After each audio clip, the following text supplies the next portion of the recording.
Well, IndiGo AGM was fairly interesting. In fact, the management did mention that as the financials of the company improve, as sales and revenue does improve, there is a possibility that there's rather a 50-50 chance to raise funds via QIP.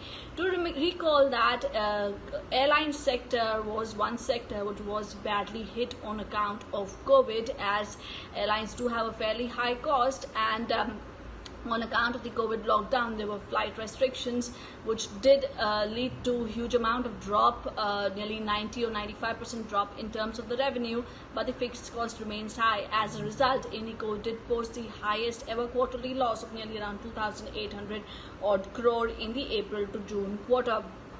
And during that quarter itself, management did mention that they, in order to improve the balance sheet strength, they did plan to raise money of nearly around 4,000 crore via QIP. This was sometime in August. Now, as the economy is unlocking, as states also are unlocking, there is a possibility that IndiGo does see improvement in terms of sales and revenue.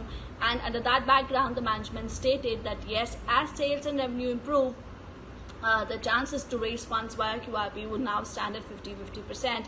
Management also mentioned that the cash burn now stands at nearly around 30 crore versus 30 crore a day versus nearly around 40 crore a day earlier.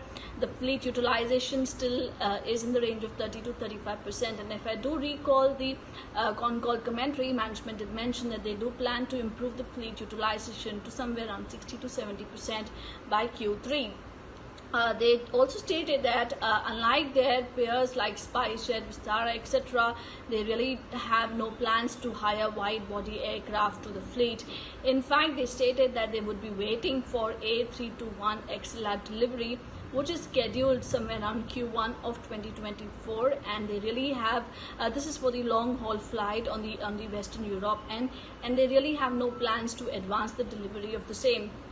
In fact, yes, the overall airline sector was, as I said, was badly hit, and around that point in time itself, if you notice the stock of IndiGo, it had fallen to somewhere around 870 levels, and now the stock price, of course, has increased significantly to over 1200 levels. So yes, what we need to monitor in terms of IndiGo is, will the sales and revenue improve as the economy unlocks.